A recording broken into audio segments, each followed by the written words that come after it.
주일 예배 오신 여러분을 환영합니다.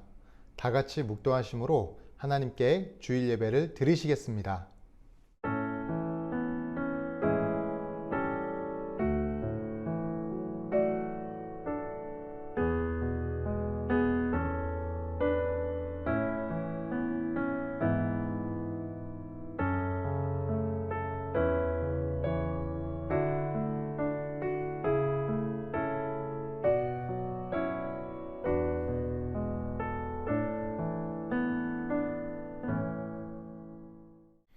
내가 전심으로 여호와께 감사하오며 주의 모든 기이한 일들을 전하리이다.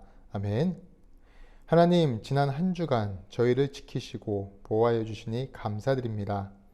또한 이렇게 거룩한 주일을 허락하시어 생명의 자리로 인도하신 것도 감사와 영광을 올려드립니다. 사람이 자기에게를 계획할지라도 그 걸음을 인도하시는 분은 하나님이신데 우리가 그 인도하심을 때로는 망각하고 내 자신의 뜻에만 따라 살았던 지난 시간을 이 시간 뒤돌아봅니다. 하나님, 오늘 예배를 통해 주님이 내게 행하신 모든 기이한 일들을 묵상하고 전심으로 감사하는 시간 될 수 있도록 도와주시옵소서. 이 시간 주님께 예배를 올려드립니다. 기쁘게 받아 주시옵소서. 감사하며 예수님 이름으로 기도드립니다. 아멘. 전능하사 천지를 만드신 하나님 아버지를 내가 믿사오며 그 외아들 우리 주 예수 그리스도를 믿사오니 이는 성령으로 잉태하사 동정녀 마리아에게 나시고 본디오 빌라도에게 고난을 받으사 십자가에 못 박혀 죽으시고 장사한 지 사흘 만에 죽은 자 가운데서 다시 살아나시며 하늘에 오르사 전능하신 하나님 우편에 앉아 계시다가 저리로서 산자와 죽은 자를 심판하러 오시리라. 성령을 믿사오며 거룩한 공회와 성도가 서로 교통하는 것과 죄를 사하여 주시는 것과 몸이 다시 사는 것과 영원히 사는 것을 믿사옵나이다. 아멘.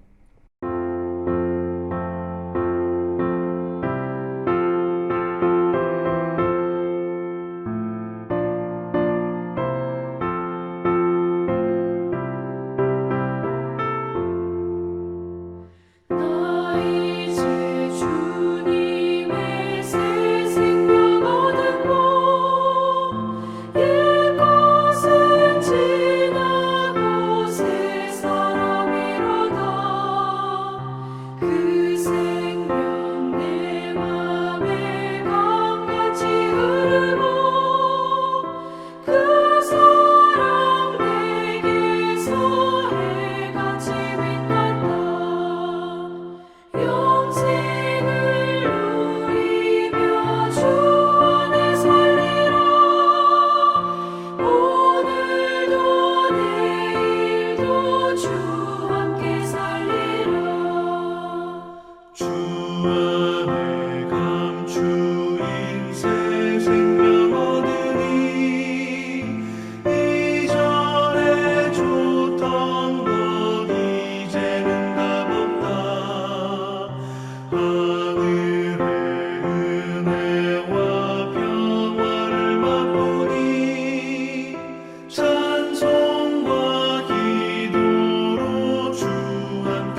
교회 소식 드리겠습니다. 아침 묵상 굿모닝이 월요일부터 금요일까지 매일 새벽 5시에 업로드됩니다. 도란도란 모임 안내입니다. 오늘 현장 예배 후에 교제 시간이 있습니다. 이 시간 도보 기도하겠습니다. 성도님들의 가족 구원과 기도 제목들을 위해서 기도해 주시고, 또한 성도님들의 우리 건강 회복을 위해서 이 시간 함께 기도하겠습니다.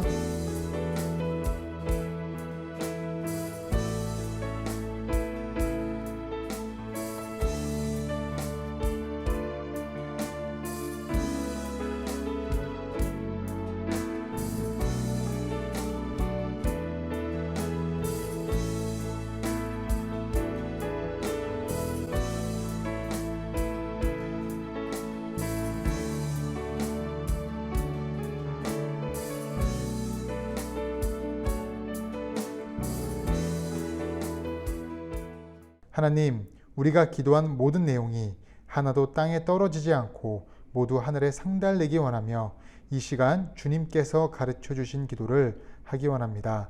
너희는 이렇게 기도하라.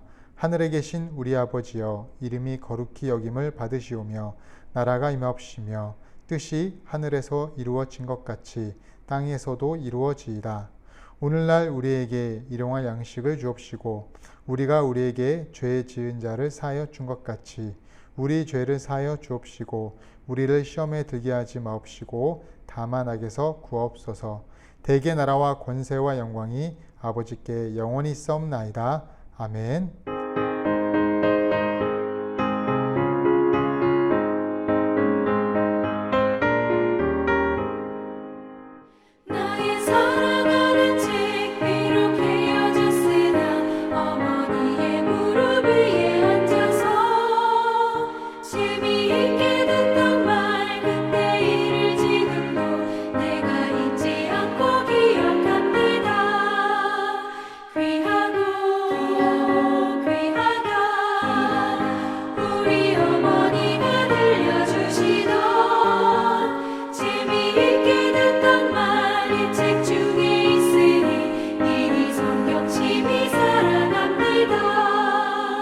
옛날 용맹스럽던 다니엘의 경험과 유대인 다윗 왕의 역사와 주의 선지 엘리야 바람 타고 하늘에 올라가던 일을 기억합니다. 귀하다 우리 어머니가 들려주시던 재미있게 듣던 말 책 중에 있으니 이미 성경심이 살아납니다.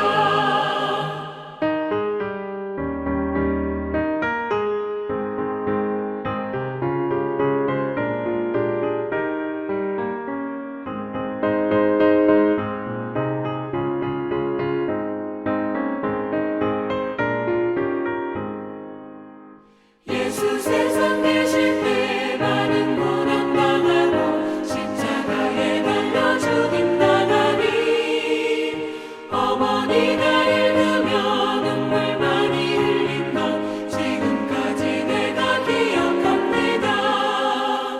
귀하다 우리 어머니가 들려주시던 재미있게 듣던 말 책 중에 있으니 이미 성경심이 살아납니다. 그때 일은 지나고 나의 눈에 와닿고 어머니의 말씀 기억하면서 나도 시신 뜻대로 성경 말씀 읽으며 주의 뜻을 따라 살려 합니다. 우리 어머니가 들려주시던 재미있게 듣던 말 책 중에 있으니 이미 성경심이 살아납니다. 오늘 우리가 함께 읽으실 하나님의 말씀은 사도행전 18장 5절입니다. 사도행전 18장 5절 함께 읽겠습니다. 실라와 디모데가 마게도냐로부터 내려오매 바울이 하나님의 말씀에 붙잡혀 유대인들에게 예수는 그리스도라 밝히 증언하니. 아멘. 한 주간 잘 지내셨습니까? 저도 잘 지냈습니다. 이번 한 주간도 하나님의 은혜가 우리 성도님들의 가정과 직장 가운데 풍성히 임하시기를 간절히 바라겠습니다. 우리가요, 평소에 어떤 사람과 사물과 장소를 떠올릴 때가 있어요. 그러면 떠오르는 이미지가 있습니다. 이미지. 만약에 꽃을 떠오르면 어떤 게 생각나세요? 꽃하면 화사함, 향기 이런 게 떠올리죠. 근데 이 사단 있잖아요. 사단. 우리를 참 힘들게 하고 어렵게 하고 그 악의 길로 멸망하게 만드는 사단에게도 이미지가 있거든요. 이 사단의 대표적인 이미지는 뭐냐? 바로 거짓과 분열입니다. 사단은요, 어떻게든 분열을 시키려고 해요. 신약 성경을 보면 신약교회 대부분 교회들이 바울에게 편지를 보내는데요. 그 편지의 내용은 이렇습니다. 우리 교회에 분열이 생겼다. 우리 교회에 문제가 생겼어요. 근데 그 문제가 분열이라는 거예요. 에베소 교회도 빌립보 교회도 또 고린도 교회에서도 분열이 일어났습니다. 그래서 바울이 이 교회들에게 또 신약 성경에서 가장 많이 하는 말이 뭐냐면요. 하나됨이에요. 하나됨. 분열을 막고 너네들 분열이 아니라 하나됨을 지켜라. 근데 이 하나됨이 참 지키는 게 쉬운 게 아니거든요. 지금도 사단은요. 가정에서, 직장에서, 교회에서 어떻게 해서든 관계 안에서 서로를 분열시키려고 합니다. 어떻게든 갈라놓으려고 해요. 분열은요. 마음이 어긋났다는 뜻입니다. 어긋났다는 뜻이에요. 삶의 문제가 다가오면 우리 마음이 제대로 있습니까? 아니에요. 마음이 어긋나는 거예요. 우리 마음도 분열이 돼요. 분열. 그래서 하나님에 대한 믿음도 어긋나게 만드는 것입니다. 자, 그렇다면 우리는 이런 분열에 대해 어떻게 대응을 할 것인가? 그래서 오늘 말씀을 통해 살펴보고자 합니다. 먼저 답을 말씀드릴게요. 답은요, 간단합니다. 예수님께 사로잡히면 돼요. 예수님께 사로잡히면 됩니다. 신앙인은요, 무조건 예수님께 붙들림 바 되고 사로잡혀야 해요. 그러면 마음의 분열, 신앙의 분열, 어긋남이 없어요. 관계 안에서 어긋남이 생기지가 않습니다. 진정한 하나됨이란 거를 계속 유지하고 지켜낼 수가 있어요. 그래서 성경에서는 아무것도 염려하지 말고 기도와 간구를 하라고 합니다. 붙들림 바 되어야 하거든요. 기도해야 합니다. 기도할 때 마음이 어긋나지 않아요. 기도할 때 분열이 생기지 않아요. 그러니까 염려하지 않으므로 평안하게 잠을 잘 수 있다는 거예요. 우리가 잠을 못 자는 이유는 여러 가지 이유들이 있을 수 있겠지만 대부분 잠을 못 자는 이유 중에 하나는 계속 우리의 안 좋은 생각들이 꼬리에 꼬리를 물고 계속 생각이 맴돌거든요. 그냥 근심이 위에 걱정이 쌓이고 걱정 위에 또 고민이 쌓이고 계속 꼬리를 물면서 잠을 못 자는 겁니다. 참 잠 못 자는 게 이게 여간 보통 일이 아니에요. 그래서 성경에 우리가 아무것도 염려하지 말고 기도와 간구를 했을 때요. 시편 127편 2절에 여호와께서 그의 사랑하시는 자에게 잠을 주시는도다 라는 말씀이 있습니다. 이렇게 기록을 했어요. 인생은요, 누군가에 사로잡혀 있는가에 대해서, 무엇에 사로잡혀 있는가에 대해서 너무나 중요해요. 과거 IT 업계의 리더인 빌 게이츠나 스티브 잡스는 대학을 중퇴했다고 합니다. 이걸 통해 성공하기 위해서는 대학을 중퇴해야 된다라는 것이 답이 아니라 그들의 공통점은 컴퓨터의 미래를 보았고 컴퓨터에 사로잡혔기 때문에 가능했어요. 컴퓨터가 먹고 살기 위한 밥벌이 수단이 아니라 그들은 그 자체가 목적이 된 거예요. TV 프로그램 중에 서민갑부라고 있습니다. 서민갑부는 뭐냐면 자기 사업에 성공하시는 분들에 대한 이야기인데 인터뷰를 해요. 성공 비결이 뭐냐? 그러면 모두 똑같습니다. 자기가 하는 사업에 사로잡힌 거예요. 새벽이든 아침이든 점심이든 저녁이든 밤이든 하루 종일 그 사업에만 몰두하는 거예요. 그 사업에만 사로잡힌 겁니다. 예전에 주례했던 장거리 커플이 있는데 이 장거리 커플이 지역이 어디였냐? 바로 여자는 서울이었고 남자는 목포였습니다. 엄청난 거리잖아요. 그런데 이 둘이 서로 사랑을 이제 하다가 결국은 결혼했어요. 결혼하게 된 이유가 뭐예요? 뭐 여자가 이뻐서, 남자가 잘생겨서, 아니면 다른 이유 때문에, 일단 어찌됐든 간에 이 둘은 서로에 대해서 사로잡혔어요. 서로에 대해서 사로잡혔기 때문에 그 지역이란 큰 장애물을 이긴 거고, 그게 아무것도 아니게 된 것입니다. 마찬가지로요, 우리도 은혜로 사로잡히면 뭐가 없을 것 같아요? 마음의 분열이 없어요. 관계의 분열이 없어요. 신앙의 분열이 없습니다. 대신 일이 이루어져요. 우리가 알고 있는 오늘 본문에 나온 사도 바울은 고난이 참 많지 않았습니까? 엄청나게 많았어요. 그럼에도 불구하고 복음 증거에 그가 전력 투구를 할 수 있었던 배경은 바로 뭐냐? 사로잡힘에 있었어요. 누구에게요? 오늘 본문 후반절 한번 읽어볼게요. 바울이 하나님의 말씀에 붙잡혀 유대인들에게 예수는 그리스도라 밝히 증언하니, 바울이요, 하나님의 말씀에 붙잡혔대요.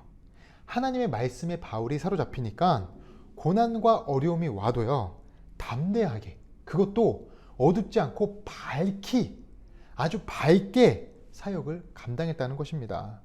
그러나 우리 신앙인들은요, 하나님께 사로잡혀야 되는데 잡히는 게 참 어려워요. 대개 세상의 것들에 대해서 사로잡혀 있습니다. 예를 들어 뭐가 있을까요? 성공에 사로잡혀 있어요. 물질에 사로잡혀 있습니다. 쾌락에 사로잡혀 있어요. 내 욕심에 사로잡혀 있습니다. 거짓에 사로잡혀 있어요. 자녀에게 사로잡혀 있어요. 부모에게 사로잡혀 있어요. 배우자에게 사로잡혀 있어요. 우리가 하나님 외에 다른 것들에 사로잡혀 있는 경우가 너무나 많다는 것입니다. 한번 생각해 보세요. 지금 나는 무엇에 사로잡혀 있는지 말입니다. 예수님께 사로잡힌다는 것은요, 말씀에 사로잡힌다는 거예요. 그럴 때 세상의 것들에 대해 자유함이 생깁니다. 우리가 이 말씀에 사로잡히잖아요. 그러면 우리가 오히려 내가 사로잡고 있고 내가 묶여 있는 그 세상의 것들에 대해서 자유함을 얻는 거예요. 그런데 만일 우리가 예수님께 사로잡히지 않으면 크나큰 문제가 생깁니다. 어떤 문제가 생기냐? 우리는 성경에서 말씀에 사로잡히지 않는 인물을 많이 볼 수 있는데, 그 중에 하나가 대표적인 사람이 바로 삼손이에요. 삼손. 그는 민족을 구원할 나시린으로 자랐지만 그는 하나님께 순종했습니까? 순종하지 않았습니까? 순종하지 않았습니다. 세상에 사로잡히고 여자에 사로잡히고 쾌락에 사로잡혔어요. 결국 그의 최후가 어땠습니까? 비참했어요. 말씀에 사로잡히지 않으니 힘도 빼앗기고 힘의 근원인 머리털도 깎이고 눈도 뽑히게 돼서 결국 사람들에게 조롱당하는 신세가 되었습니다. 어떤 사람이 삼손이 조롱당하는 것을 보고, 아, 삼손도 의의 핍박을 당한 것이 아니냐, 이렇게 얘기하는 분들도 있어요. 근데 그건 말도 안 되는 것입니다. 말도 안 되는 거예요. 성경에 나오는 다른 사람들과 비교해 볼 때요, 삼손이 당하는 핍박은요, 의를 위한 핍박이 아닙니다.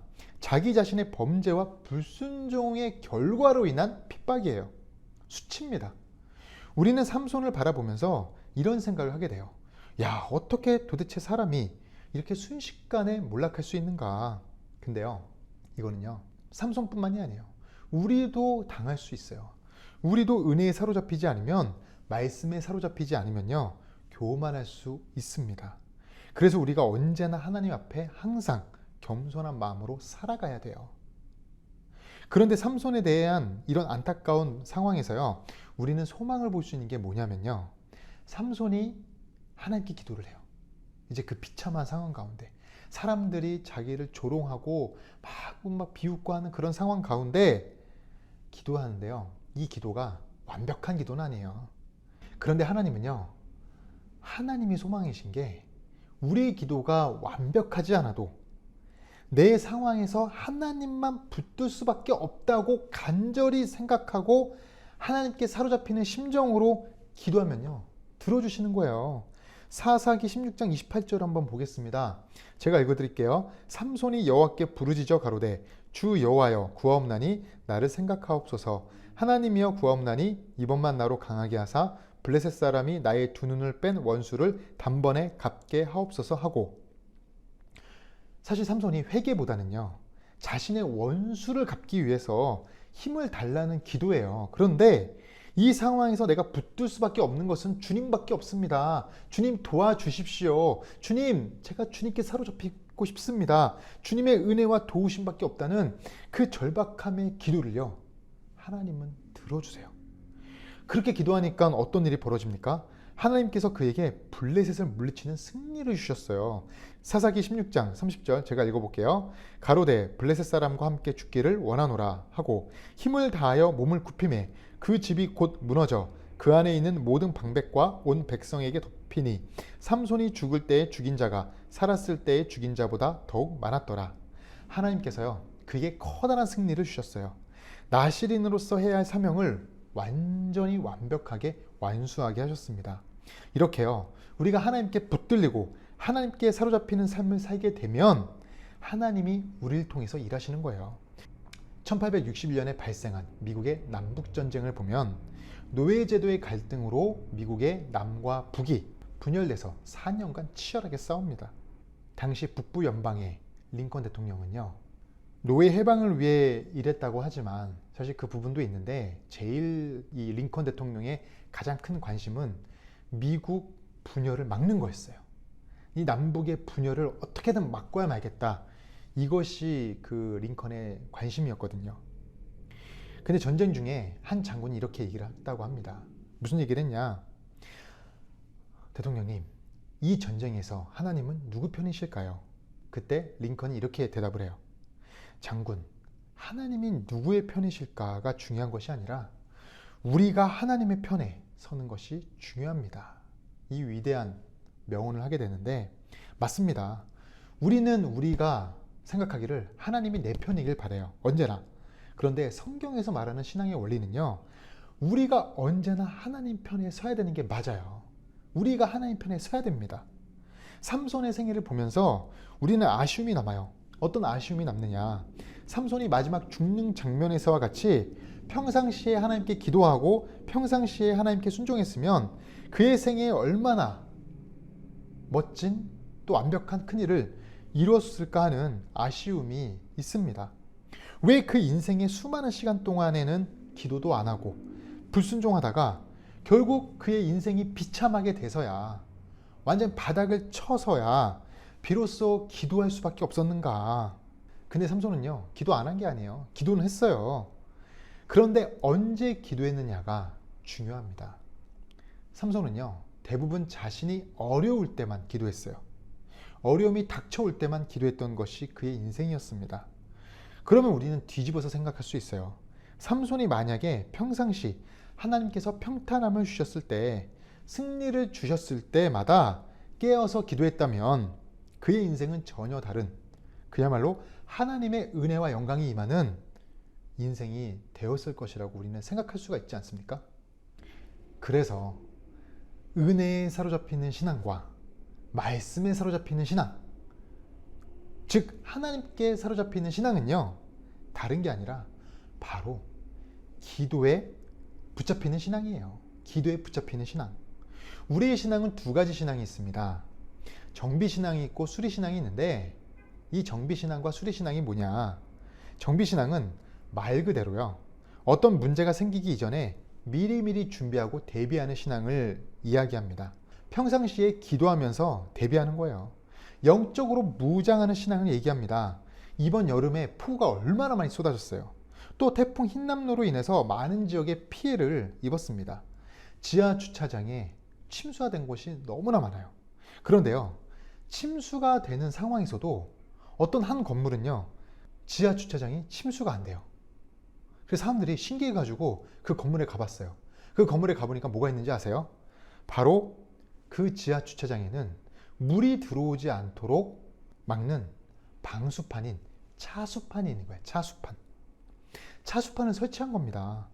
차수판을 설치한 곳은요, 엄청나게 폭우가 와도, 태풍으로 비가 막 내려도 침수가 되지 않아요. 비가 들어오지 않는 거예요. 물이 들어오진 않아요. 과거 침수 피해가 있었다고 해서 미리 돈을 들여서 설치를 한 겁니다. 대비를 한 것입니다. 마찬가지로 영적인 차수판을 우리 신앙에 설치해야 합니다. 그래야 고난이 오고 문제가 오고 어떤 어려움이 와도 낙심과 좌절이라는 것이 내 신앙에 침수하지 못하도록 정비를 할 수가 있어요. 대비를 할 수가 있어요. 그게 정비 신앙입니다. 반대로 수리신앙은 무엇입니까? 어려움이 닥쳐와야만 기도하는 거예요. 그냥 평상시에 가만히 놀고 있다가 뭔가 내 삶에 역경과 고난과 어려움이 왔을 때 그제서야 하나님 하면서 찾아가는 게 수리신앙이에요. 문제가 생겨야만 기도하는 것입니다. 정말 문제가 생기고 어려움이 생기고 비참한 상황으로 떨어져야만 하나님을 찾고 부르짖는 것이에요. 수리신앙은 항상 문제가 생기게 되어 있어요. 그래서 소 잃고 외양간 고친다는 그런 속담도 있지 않습니까? 하나님께서 우리에게 주신 은사와 잠재력이 있는데 이것을 온전하게 다 활용하기 위해서는요, 수리하는 신앙이 아니라 정비하는 신앙, 대비하는 신앙이 돼야 돼요. 그러면 정비하는 신앙이 되기 위해서 필요한 것이 무엇이냐? 앞서 언급한 대로요, 다른 게 아니에요. 기도예요, 기도. 단순합니다. 신앙은 뭔가 새로운 게 아니에요. 해 아래 새로운 것은 없잖아요. 기도예요, 기도. 그런데 기도도요, 그냥 하는 게 아니라 규칙적인 기도가 필요합니다. 규칙적인 기도. 삼손도 그의 삶에 기도 있었다고 했지만 규칙적인 기도는 없었어요. 자기가 받은 것이 많은 분들이 있잖아요. 자기가 받은 은혜가 많은 분들이 있어요. 그것을 제대로 활용하는 게 기도입니다. 그런데 기도가 없으면 자기가 받은 것을 하나님 앞에 온전히 사용하지 못하는 인생을 살 수밖에 없어요. 여러분, 지금 이 시간 스스로에게 물어보세요. 내가 규칙적인 신앙생활, 규칙적인 기도 생활을 하고 있는가? 여러분 잘 보세요. 사복음서에 나오는 제자들이 있어요. 그리고 이후에 사도행전에 나오는 제자들이 있습니다. 근데 이 제자들이 달라요. 복음서에서는요, 뭔가 무능하고 좀 게으르고 뭔가 능력이 없어요. 그런데 사도행전에 가면요, 이 예수님의 제자들이 확 능력 있는 사람으로 변해요. 뭔가 적극적이에요. 그 원인이 뭐냐? 사도행전에 나오는 예수님의 제자들은요, 다른 게 아니라 규칙적인 기도 생활을 했습니다. 규칙적인 기도 생활. 그 증거가 사도행전 3장 1절에 나오는데 우리가 잘 아는 말씀이에요. 한번 읽어보겠습니다. 제9시 기도 시간에 베드로와 요한이 성전에 올라갈새. 베드로와 요한의 변화된 모습이 뭐였어요? 그들의 삶 그 한켠에 뭐가 생겼냐? 제9시 기도 시간이라는 규칙적인 기도 시간이 생겼어요. 이 제자들이 원래 복음서에서는 예수님이 기도할 때 막 자고 있고 막 기도도 제대로 안 하고 막 그랬잖아요. 근데 그들의 삶 한켠에 규칙적인 기도 시간이 생기니까요, 그들의 삶이 달라져요. 어떻게 달라집니까? 그들이 기도하러 가는데 성전 미문에서 다리를 못 쓰는 이제 그 구걸하는 사람을 만나거든요. 근데 그 사람이 이제 도와달라고 하니까 유명한 말을 하잖아요. 은과 금은 내게 없거니와 내게 있는 이것을 내게 주노니 나사렛 예수 그리스도의 이름으로 일어나 걸으라. 담대하게 말해요, 베드로가. 이 사도행전 3장 7절 8절에 오른손을 잡아 일으키니 발과 발목이 곧 힘을 얻고 뛰어서서 걸으며 그들과 함께 성전으로 들어가면서 걷기도 하고 뛰기도 하며 하나님을 찬송하니. 베드로와 요한이 이 구걸했던 사람을 손을 잡아 일으키니까요, 발과 발목에 힘이 들어갑니다. 힘이 생기게 만들었어요. 힘을 주는 거예요. 그래서 못 걷는 사람이 걷게 되고 뛰게 되는 것입니다. 결국 하나님을 찬송하게 만들었어요. 그게 인생의 시간표에서요, 규칙적인 기도 시간이 있는 사람의 특징입니다. 기도하는 사람은요, 다른 사람에게 이렇게 힘을 줘요. 다른 사람을 일으켜줄 수가 있습니다. 기쁨과 소망을 주는 거예요. 무엇보다 예수님을 알게 만들어서 새로운 인생, 변화된 인생을 살게 만들어주는 것입니다. 상대방의 발과 발목에 힘이 들어가는 것처럼요, 베드로 자신에게는 힘이 더 생겨요. 자신감도 생기는 것입니다. 담대함이 생기는 거예요. 자, 보세요. 여러분, 사람이요, 내가 갖고 있는 그 어떤 재능과 은사와 여러 가지를 가지고 그걸 통해서 끌려가게 돼요. 내 어떤 지혜, 어떤 학벌, 아니면 어떤 물질, 또 내 재능, 그걸로 끌려가는 인생일 수 있는데, 그것이 100마력 엔진에 연결되어 끌려가는 것이라면요, 규칙적인 기도 생활은요, 100마력은 뭡니까? 1000마력이 뭡니까? 만마력, 수십마력, 100만마력, 1000만마력 그 이상의 엔진에 연결되어 끌려가는 거예요. 그 무한대의 그 에너지에 연결되어서 끌려가는 것입니다. 지혜로운 사람은요, 자신의 인생을 어디에다 연결시킬지 아는 사람이 지혜로운 사람이에요. 어디에 사로잡혀야 할지를 아는 사람이 지혜로운 사람입니다. 우리는요, 지혜로운 사람들이잖아요. 그래서 전능하신 그 무한대의 힘을 가지신 하나님께 연결된 그런 사람들이 되어야 될 줄 믿습니다. 그럴 때 우리 삶에도 변화가 찾아와요. 힘이 생기는 거예요. 발과 발목에 힘이 들어가듯이 우리 삶에도 힘이 생기고 능력이 생기고 다른 사람들에게도 그것을 줄 수 있는 그런 능력이 생기는 거예요. 또 우리의 언행도 변화됩니다. 우리는 특히 한국 사람들이요, 극단적인 용어를 사용하는 경우가 많거든요. 뭐 예를 들어서 끝장 본다, 내 손에 장을 지어라, 내 성을 간다, 호적을 판다, 하늘을 두고 맹세한다. 그렇지 않습니까? 이 밖에도요, 극단적인 표현들 되게 많이 있어요. 한번 떠올려 보세요. 근데 이렇게 극단적인 표현을 해도요, 그러지 못해요. 그래서 한국 사람들은요, 대부분 거짓말쟁이가 됩니다. 말에 책임을 못 지거든요. 그냥 말만 극단적으로 할 뿐이에요. 근데 이 말이 극단적이니까 행동도 극단적이 됩니다. 제가 운전을 처음 배울 때 운전 강사님이 이 얘기를 했어요. 운전을 잘 하려면 두 가지가 필요한데 그게 뭐냐? 첫째는 브레이크를 얼마나 부드럽게 잘 밟는가. 또 두 번째는 코너를 돌 때 얼마나 부드럽게 도는가. 이 두 가지라는데 실제로 운전을 해보니까요, 이 두 가지를 했을 때 운전이 잘 되더라고요. 정말 운전은 부드러운 게 중요해요. 모두가 운전을 부드럽게 하면요, 사고 날 일이 없습니다. 우리 언어 생활도 마찬가지예요. 우리가 말이 부드러워지면요, 주변이 부드러워져요. 우리가 상대방에게 부드럽게 얘기하면 설사 화가 나 있고 감정이 있는 상대방도 부드러워집니다. 우리는 상대방이 내게는 부드럽길 원하는데 나는 상대방에게 부드럽질 않아요. 우리는요, 평소 부드럽게 상대방을 인정해주며 세워줄 줄을 알아야 합니다. 규칙적인 기도의 삶은요, 이전의 나의 삶보다 변화된 나의 삶을 살게 하는 것이 규칙적인 기도의 삶의 특징이에요. 자, 보세요. 하나님 앞에 쓰임받았던 사람들 보면요, 모두 공통점이 있는데 규칙적인 기도 생활이 있었습니다. 이런 말을 한 사람이 있거든요. 나는 녹슬어 없어지기보다는 닳아서 없어지고 싶다. 이런 말을 했던 영국의 신학자 조지 필드가 있습니다. 이 사람은요, 잠에서 깨자마자 기도로 시작해서 그냥 뭘 하든지 계속 기도를 하는 거예요. 책을 읽을 때도 하나님 이걸 이해할 수 있도록 기도합니다. 도와주십시오. 밥 먹을 때도 주님 소화 잘 될 수 있도록 기도합니다. 도와주십시오. 하나님 이렇게 맛있는 음식을 주셔서 감사드립니다. 그렇게 기도하고, 또 사람들을 만나면서도 이 사람과 좋은 얘기를 많이 나눌 수 있도록 도와주시옵소서. 잘 때도 하나님 오늘 하루를 잘 마무리하게 하시니 감사드립니다. 내일 아침에 건강하게 깰 수 있도록 도와주십시오. 기도하는 거예요. 그러니까 기도로 하루를 시작하고 기도로 마무리를 하는 사람이었어요. 많은 사람들이요, 규칙적인 기도 생활을 통해서 하나님께 쓰임을 받더라고요. 누구보다도 예수님은 새벽에 기도하는 분이었습니다. 마가복음 1장 35절을 보면 새벽 오히려 미명에 예수께서 일어나 나가 한적한 곳으로 가사 거기서 기도하시더니, 예수님의 삶의 특징이 무엇입니까? 새벽 미명에 일어나서 기도하시는 분이었어요. 근데 아까 말씀드린 대로 제자들은 이때 같이 기도 안 했거든요. 기도를 안 하니까 능력이 없는 거예요. 그런데 예수님 승천하시고 나서 사도행전의 이 제자들을 보니까요, 규칙적인 기도 생활을 합니다. 그러니까 달라지는 거예요. 삶이 달라지는 거예요. 우리가요, 뭘 하든지 간에 다 기도로 시작하고 기도로 마무리해야 돼요.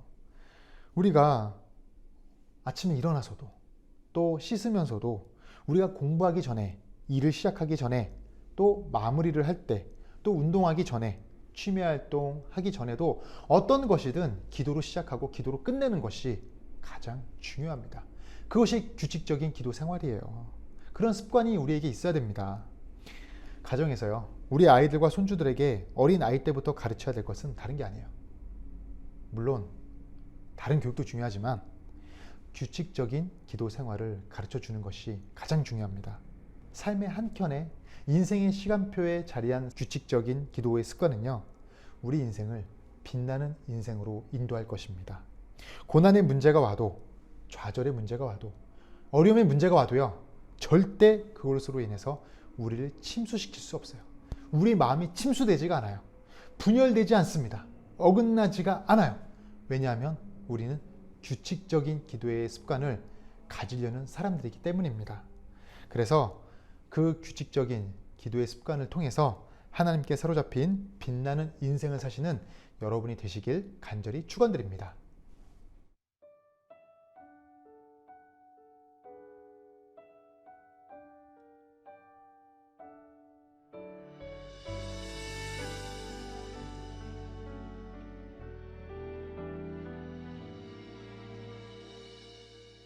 하나님은 너를 지키시는 자 너의 우편에 그늘 되시니 낮의 해와 밤의 달도 너를 잊지 못하리.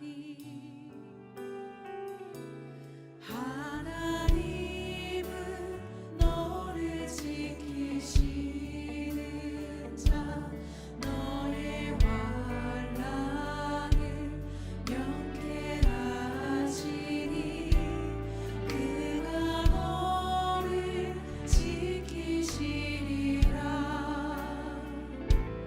너의 출입을 지키시리라. 눈을 들어 산을 보아라. 너의 도움 어디서나 천지 지으신 너를 만드신 여호와께로다. 하나님은 너를 지키시는 자 너의 우편에 그늘 되시니 낮의 해와 밤의 달도 너를 잊지 못하리.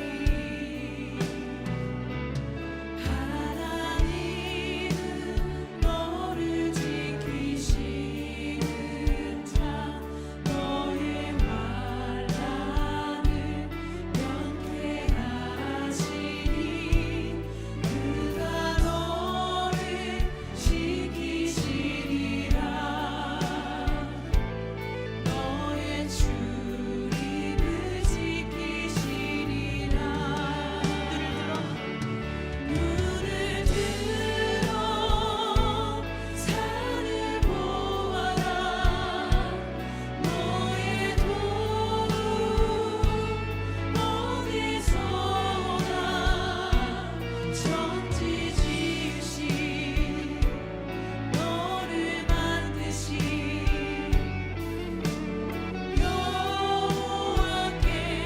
여호와께로다. 눈을 들어 산을 보아라. 눈을 들어 산을 보아라. 너의 도움 어디서나 천지 지으신 너를 만드신 여호와께로. 눈을 들어 산을 보아라. 하나님, 우리 인생이 세상에 사로잡혀 있습니다. 사람에게, 물질에게, 욕심에게 참 많이 사로잡혀 있습니다. 그래서 마음의 분열이 일어납니다. 신앙의 분열이 일어납니다. 관계 안에서도 분열이 일어납니다. 하나님께서 이런 우리를 불쌍히 여겨 주셔서 우리의 심령을 붙잡아 주시옵소서. 무엇보다 우리가 하나님께만 붙들린 삶이 될 수 있도록 도와주시고 매일의 삶에서 규칙적인 기도를 통해 정비신앙을 갖게 하시고 삶의 고난과 문제가 찾아올지라도 우리 마음이 어긋나지 않고 분열되지 않게 하시옵소서. 낙심과 좌절의 침수를 겪지 않는 빛나는 신앙이 우리 삶에 맺어질 수 있도록 또 경험될 수 있도록 인도하여 주시옵소서. 오늘도 정성이 담긴 귀한 예물과 마음을 드린 손길들이 있습니다.